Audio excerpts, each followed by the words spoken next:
Welcome back to another episode of the Casey Campbell podcast. Casey Campbell with you, of course. Pleased to be joined by Andrew Pratley, the head football coach at St. Joseph. How's it going? Doing well, thank you. So, how has the summer been going? How was the summer for you guys this year? And then, what has this week been like for you guys? Because I know all these coaches treat this week very differently. Yeah, first of all, summer's been really good to us. We get up early in the morning, so we have not had to deal with a lot of the heat that other people deal with. We kind of get our work done early and get out and let the kids enjoy the beach over here. So it's one of the beautiful things about living where we live. It's hard to get kids off the lake once they're there, so we try to get up earlier before that all happens. So we give our kids and staff the week off. I've been doing this for about 27 years now, and I think that the one thing I've learned is before you actually get going for real, to give our staff, if not our kids, a week off is huge importance for their family time and that kind of thing. So we give our whole staff. We've got a max out day on last Thursday, and then they basically have about 10 days off before we get back at it Sunday for a staff meeting. Kids coming out Monday morning. Yep. So, let's talk about what's the outlook for St. Joseph this year? Yeah, for us, I mean, we have the same goals every year. We expect to compete for our league championship and expect to make a run for the Division III title. And we've figured out this is my seventh year here, and I think 5 of the 6 years we've lost the eventual state champion or something like that. So in the playoffs, so I feel like we're in a good place, and we're reloading at certain positions. We've got a lot of 3-year starters back up front, but we've got some young bucks in the backfield. They have to prove that they're capable of playing at the varsity level. So we're excited to see what they can do. Absolutely. All right. So it's now time to talk about some of the kids that will be and the returners that will be on your team this year. So why don't you go through them now? Yeah, for offensively, I always start there because that's what I do the most. So we'll always start on the offensive side of the ball, but we go outside in. So I've got Jace Hopkins back at wide receiver. He was one of our junior starters last year. He's going to have a huge jump, both in his productivity and just he's had a great offseason. He's going to be a big force for us on the outside. Eli Kraut, who's a junior tight end, is a 3-year starter. He comes back at tight end and has lost a little weight, picked up some speed, and excited about what he's going to do for us. Big offensive tackle, Maddox Murphy, about 6'6", 310, 3-year starter, he's senior. Next to him, Jacob Richards, another 3-year starter. He goes about 6'2", 305.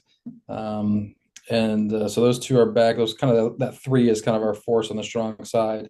I got some battles for the other offensive line spots. So we're excited to see. We got about 7, 8 kids really competing for those, the kind of the other side of the ball, so to speak, and really excited to see how that kind of pans out. Nate Schmidt is a junior 3-year starter. He's one of the few kids we allow to go both ways. So he's started as a receiver as a freshman, started as strong safety, and played little receiver last year. And he'll do both again this year for us as a junior. Big target on the outside, great leader, and a great player for us. Quarterback battles going strong with 2 juniors, Hudson Corning and Caden LeClaire. So we'll see how the scrimmage pans out in a couple of weeks and see who might take that lead going into the first week against Niles. So that'll be a kind of a scrimmage week / game week decision on that. Then we have 4 young running backs who are 2 juniors and 2 sophomores who are really battling out for some playing time. We're split back veer offense, so all 4 of them will get some turns, but we're going to start 2 and play the other 2 a little bit. But they're really good, young, talented kids. Just need to figure out how to play at the varsity level. Defensively, we're led by Isaac Cotty, 3-year start at middle linebacker. Great leader, great young man, all-state kid last year. So he's kind of the leader of that defense and really kind of makes things work. Noah Tony up front, returning defensive lineman who can really play all 4 defensive line positions for us. And so gives us a lot of flexibility there. Nick Reeves and Dominic Lignell, kind of outside backers that return for us. They're juniors. They started as sophomores last year, so those guys will be back and giving us a look there. Gabe King returns at receiver. He's also playing some running back, or excuse me, at corner. He's also playing a little running back this year.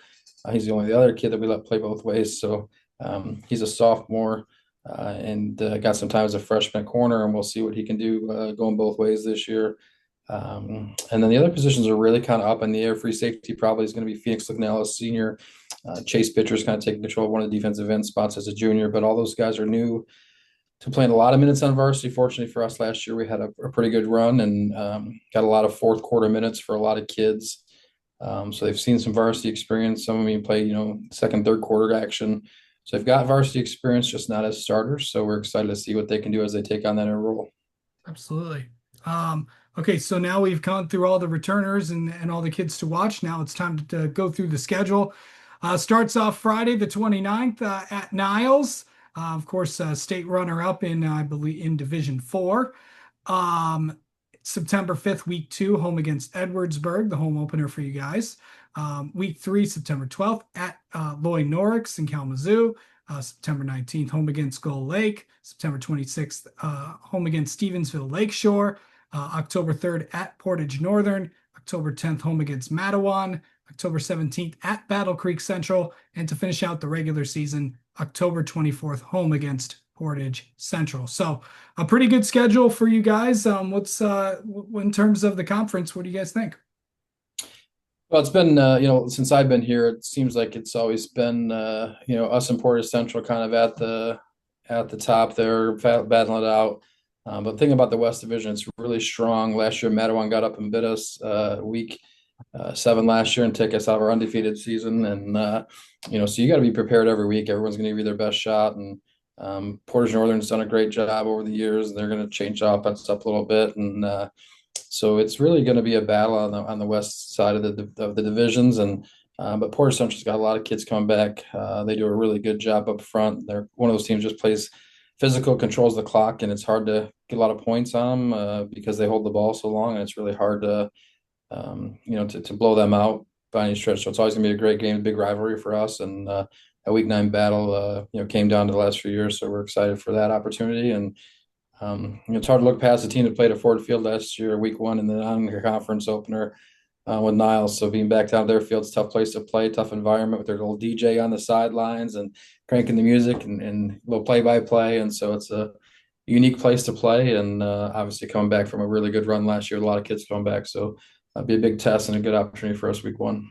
All right. So I know that you've kind of given the kids the week off this week. So next 2 weeks, that's when really gets going. With helmets first 2 days, and then shoulder pads next 2 days, and then full pads on Friday, and then it's full go. So what is the next few weeks going to look like for this team, and then heading into week 1?